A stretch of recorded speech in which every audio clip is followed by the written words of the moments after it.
Indépendance totale. 7h, 10h sur Radio Courtoisie, ligne droite, Corentin Périni. Alors, chers auditeurs, figurez-vous que Joe Biden a donné une conférence de presse mardi dernier au Vietnam qui a fait beaucoup parler.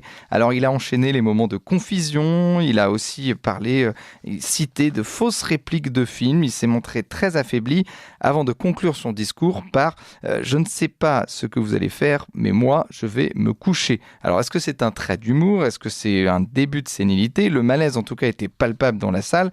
Et de son côté, Kevin McCarthy, le chef de la Chambre des représentants, et les Républicains ont lancé une enquête en destitution contre Joe Biden pour abus de pouvoir, obstruction et corruption. On l'écoute tout de suite.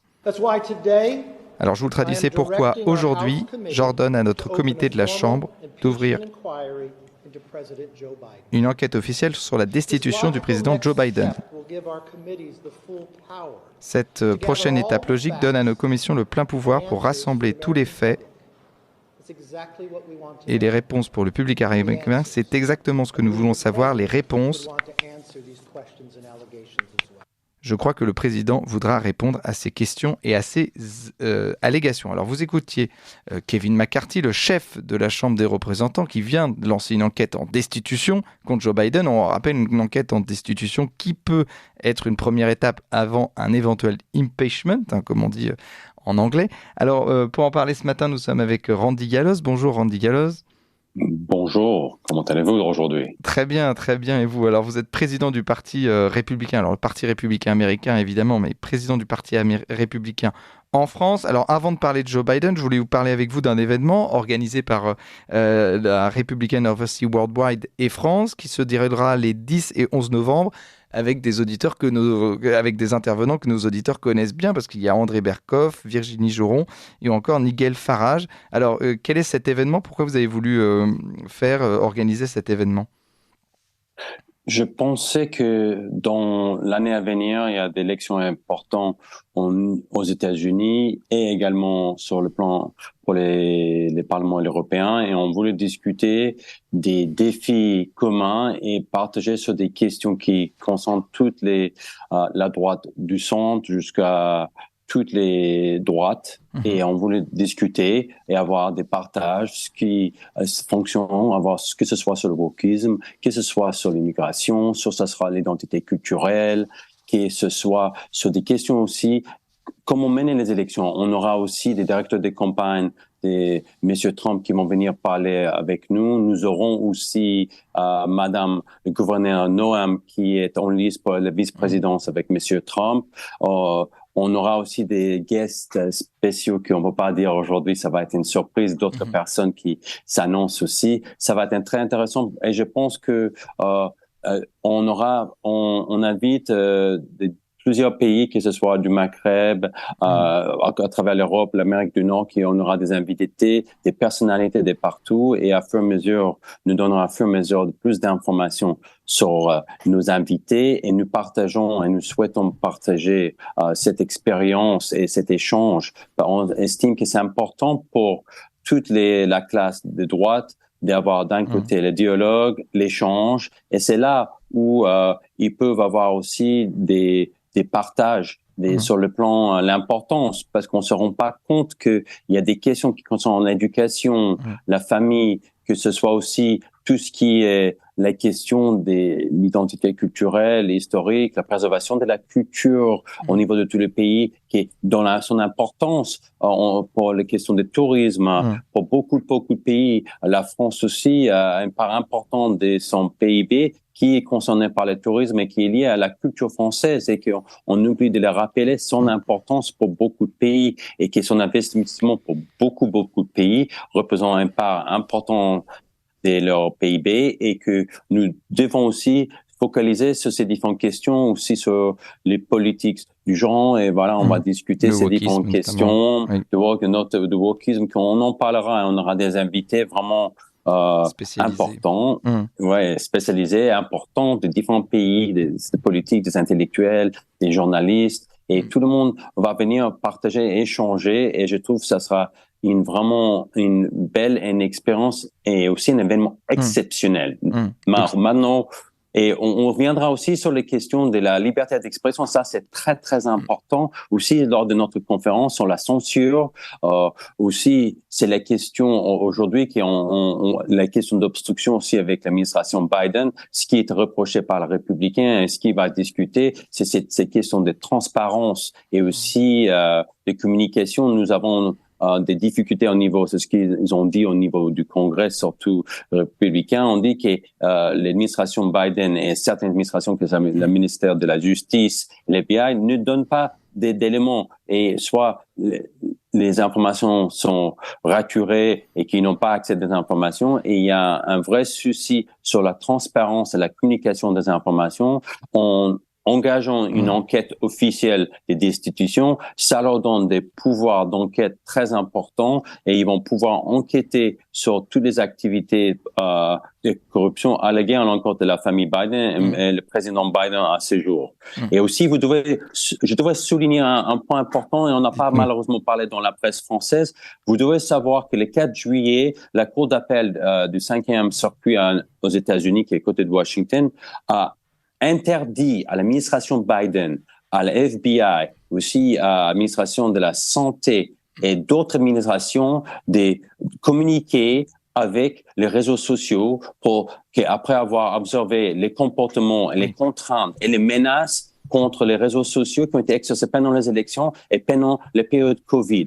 Voilà, c'est un point important parce qu'ils ont dit qu'ils ont exercé des influences illégales sur les réseaux sociaux, et aujourd'hui il y a une interdiction, une injonction à l'encontre et même la Maison Blanche, parce que on a eu cette influence pendant les élections. On a vu comment il y avait des réunions, entre quotidiennes, même régulièrement, entre l'administration, entre les FBI, qui a contraint et menacé les réseaux sociaux pendant cette période. On a vu que dans la communauté d'intelligence, ils ont fait même un rapport à l'époque qui a beaucoup influencé pour essayer de dire que l'ordinateur portable était une désinformation de la part de la Russie et que ça n'existait pas. Aujourd'hui, et c'était comme ça, ils ont supprimé l'information de New York Post. C'était un élément important, mettant en cause Monsieur Hunter Biden et la famille Biden avec des preuves et des indices très compromettants sur leurs activités. On en parlera pendant votre émission là, de quoi il s'agit, les allégations de corruption à l'encontre de M. Biden et sa famille. Bah voilà, justement, je voulais vous parler de ça. Alors, d'abord, je voulais vous parler de l'état de santé actuel de Joe Biden. Est-ce qu'il est fatigué? Est-ce qu'il est véritablement un petit peu sénile? Et est-ce que vous pensez qu'il peut, avec son état, en tout cas de santé, et son âge qui est comme tout de même avancé, est-ce qu'il peut toujours se donc représenter pour l'élection présidentielle américaine de l'année prochaine?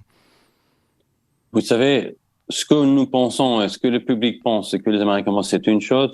Ce qu'ils pensent, le leadership démocrate et son pouvoir, leur discours est clair. Aujourd'hui, c'est Biden qui va se présenter jusqu'à dernière nouvelle.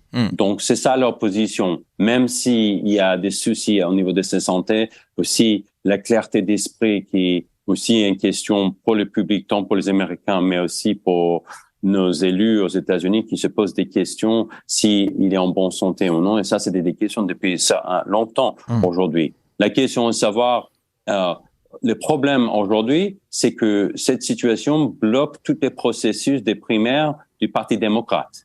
Et c'est ça ce qui pose question aujourd'hui. Parce qu'aujourd'hui, vous avez un certain Robert F. Kennedy Jr., qui est le neveu de John F. Kennedy, et Robert Kennedy, c'est son fils, qui ont été tous les deux assassinés, qui est activement candidat à les élections, qui aussi reproche aux démocrates de l'écarter, de mettre des obstacles sur les primaires. Ils disent qu'ils devaient engager des frais lui-même pour les primaires, qu'ils font tout pour faire blocage parce qu'ils veulent pas avoir des primaires, donc ils essaient de l'imposer sur lui. Ce qui est beaucoup plus intéressant, compte tenu des menaces déjà la famille Kennedy qui a déjà eu, vous devez vous rendre compte que Monsieur Kennedy, d'habitude, quand il y a un candidat officiel en tant que président des États-Unis, il se donne déjà entre 15 et 20% aujourd'hui, John F. Kennedy dans les sondages. Ce n'est pas négligeable. C'est une part très importante. Il bénéficie pas de la protection des ministères de l'Intérieur américains aujourd'hui. Donc, vous voyez, même la Maison-Blanche fait en sorte qu'il doit assurer sa propre sécurité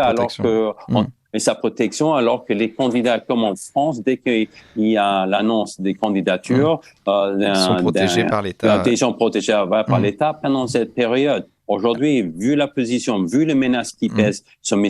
Kennedy, on peut se poser des questions. Pourquoi et comment les démocrates agissent de cette manière? Ils savent bien qu'ils représentent un part. Ils mettent en question les élites et les bureaucraties à Washington des démocrates. Ils ont peur. Ils savent bien que si il est dans la course présidentielle au niveau des démocrates, il peut être gagner. Une menace pour Joe Biden. Vraiment sérieuse pour Joe Biden et pour toutes les institutions et tous ceux qui sont au pouvoir aujourd'hui. Alors, on a écouté Kevin McCarthy tout à l'heure qui accuse donc Joe Biden d'abus de pouvoir, d'obstruction et de corruption. Est-ce que vous pouvez revenir sur ces trois condamnations quand même? Abus de pouvoir, obstruction et corruption, c'est quand même grave. Non. Voilà, je dirais pas, c'est condamnation, c'est pas une condamnation, c'est les actes des mises en accusation qui disent pour justifier l'ouverture d'une enquête, parce qu'ils ont des allégations, ils estiment que suite à leur enquête, qu'ils ont des preuves probantes pour ouvrir une enquête, et maintenant ils veulent approfondir et utiliser leur pouvoir d'enquête leur donnera beaucoup plus d'accès à des informations.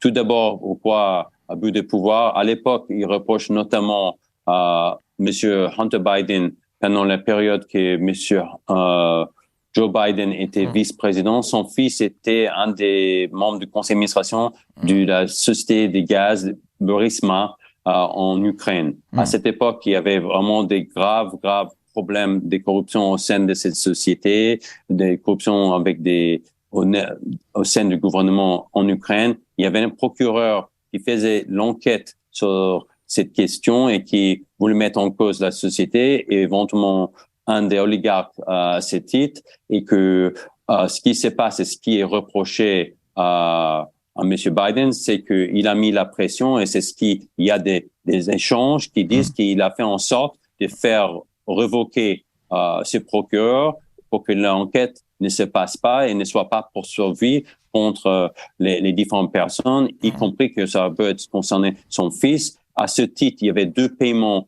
de $5 millions qui ont été faits au fils Biden. Donc, se pose des questions. Est-ce qu'il y avait un abus de pouvoir? Est-ce qu'il y avait des questions de corruption? Encore. Et pourquoi pas l'obstruction? Parce que, encore, ils donnent pas des informations dans le cadre de ces enquêtes. Donc, ça, c'est au niveau au moins d'Ukraine. Il y avait aussi des sommes importantes par les maires de Moscou, son fils Biden, la famille Biden, selon les relevés bancaires que le membre du Congrès dans leur commission d'enquête ils disent que la famille Biden a bénéficié des paiements allant jusqu'à $20 millions. Donc aujourd'hui, on se pose des questions, comment peuvent-ils bénéficier surtout Monsieur Hunter Biden, qui ne dispose pas du tout des compétences spécifiques pour toucher de telles sommes, surtout des paiements aussi importants qui sont intimement liés à un événement spécifique et des échanges qui ont eu lieu entre les personnes. Donc, se pose des questions. Est-ce qu'il y a aujourd'hui des vraies questions et vraiment des problèmes de corruption, encore un abus de pouvoir? On saura plus avec l'enquête. Avec l'enquête, et puis aussi, on rappelle que c'est une tradition démocrate parce que les Clinton aussi se sont bien enrichis pendant la présidentielle de Bill Clinton. Juste en 30 secondes, très vite, vous pensez que cette enquête de destitution peut aboutir à un impeachment ou c'est véritablement seulement pour affaiblir Joe Biden? Moi, je pense pas que ça peut aboutir. Les démocrates en majorité. Je pense qu'il s'agit de faire la transparence pour l'Amérique, pour donner de la transparence. Il y a une grande part des Américains qui se sont trahis par les gouvernements et aussi les institutions à Washington qui sont déjà dans le cadre des élections de 2020. Et comme je l'ai expliqué auparavant, ils souhaitent savoir qu'est-ce qui s'est passé, qui est Biden, qui est le vrai Biden et la famille Biden derrière eux, et surtout que si c'est présent, et aussi je pense que chacun doit être responsable des conséquences de leurs actes, et à mon avis, c'est aussi une enquête, ça sera aussi un procès médiatique, je dis moral pour l'Amérique. Je veux dire, pour que aujourd'hui, l'Amérique doit voir qui sont les responsables de la classe démocrate, ceux qui ont bloqué les enquêtes au niveau de l'administration, les bureaucrates, que ce soit au sein des différentes administrations ils avaient des informations, qui avaient des preuves très pertinentes et qui n'ont pas donné suite ou ils ont pas donné simplement suite, tout en étant intraitable avec Donald Trump. On le rappelle. Randy Gallows, évidemment, on continuera à suivre cette campagne. Je rappelle aussi votre événement qui se déroulera le 10 et 11 novembre avec André Berkoff, avec Virginie Joron, avec Nickel Farage, qui parlera du wokisme, de la liberté d'expression et du libéralisme. On vous réinvitera évidemment pour en parler. Je vous remercie, puis à très vite dans cette émission.